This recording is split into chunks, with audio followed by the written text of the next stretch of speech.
Hello students. In the ongoing series of online classes, today let us study a poem, A Tiger in the Zoo, written by Leslie Norris. Actually, this poem, A Tiger in the Zoo, this poem contrasts a tiger in the zoo with the tiger in its natural habitat.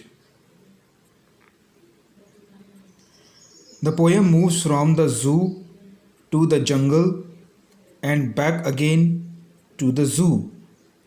Read the poem silently once and say which stanzas speak about the tiger in the zoo and which ones speak about the tiger in the jungle. So let us read the poem. This poem is divided into 5 stanzas: first, second, third, fourth, and fifth. And each stanza consists of 4 lines. So let us read the poem. He stalks in his vivid stripes the few steps of his cage on pads of velvet quiet in his quiet rage.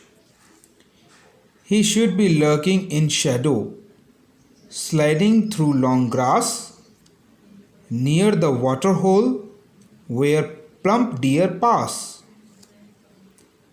He should be snarling around houses at the jungle's edge, baring his white fangs, his claws, terrorizing the village.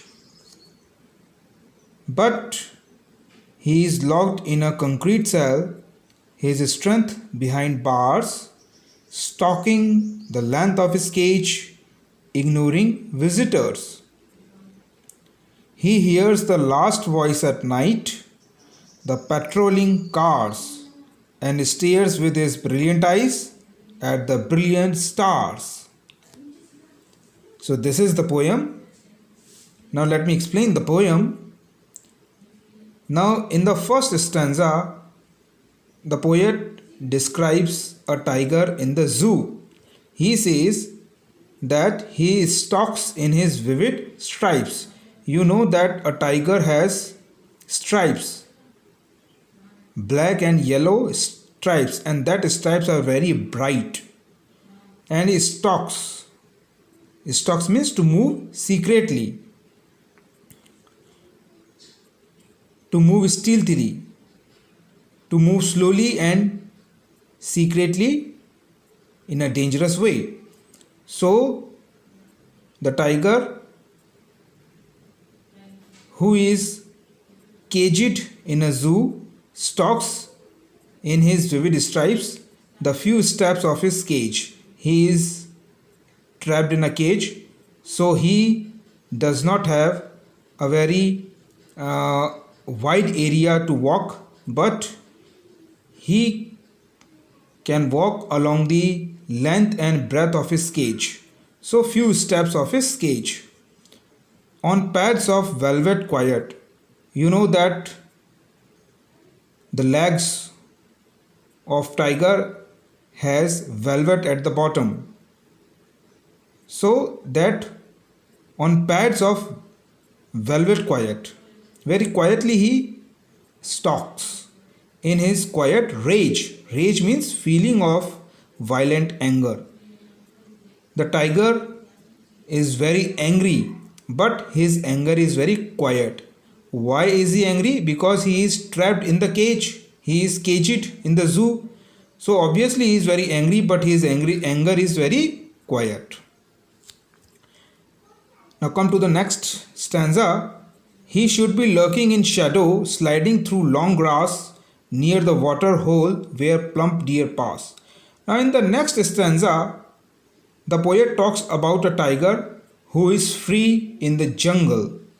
He says that at the same time, some tiger should be lurking in shadow. Lurking means a tiger must be waiting secretly somewhere.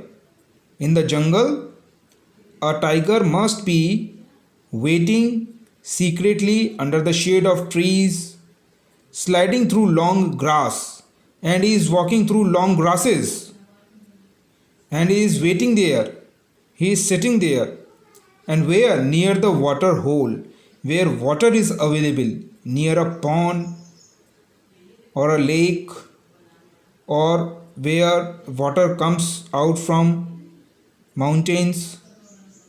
So, where availability of water is there, and where plump deer pass, and deers come there to drink water, and the tiger is waiting for them. Tiger want to hunt deers, so that tiger is waiting there secretly. He should be snarling around houses at the jungle's edge, baring his white fangs, his claws, terrorizing the village. Now that tiger who is in the jungle, that tiger must be snarling, means make an angry and warning sound. That tiger must be roaring around the houses at the jungle's edge, the houses which are built, which are situated at the edge of the jungle. So around those houses the tiger must be snarling, roaring, baring his white fangs. Fangs means teeth. The long teeth of tiger are called here as fangs.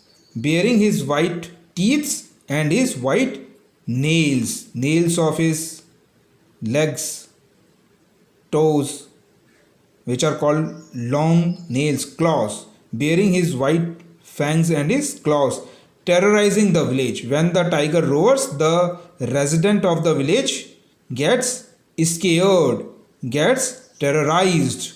Terror is there, terror of tiger. So the tiger terrorizes the residents of the village. Now in the next stanza, the poet again talks about the tiger who is in the zoo, but he is locked in a concrete cell, his strength behind bars, stalking the length of his cage, ignoring visitors. But now the tiger is caged in the zoo, trapped in the cage. So he is locked now in a concrete cell, in a cage which is made of concrete or iron bars. His strength behind bars. Now, however powerful the tiger is, but his all strength is trapped, locked in that cage, and his all strength is behind the bars, means only inside the cage. His strength is also caged in the zoo, entrapped in the cage. And the tiger is stalking the length of his cage, ignoring visitors. And what the tiger is doing inside the cage, he is stalking along the length and breadth of the cage, ignoring visitor. He is not paying attention to the visitors, people who are coming to the zoo to have a look at the tiger. He is not paying attention to them, he is ignoring them. Again in the last stanza, the poet is again talking about the tiger who is caged in the zoo.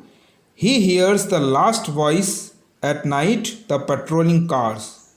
At the night time, the tiger who is caged in the zoo hears the last voice.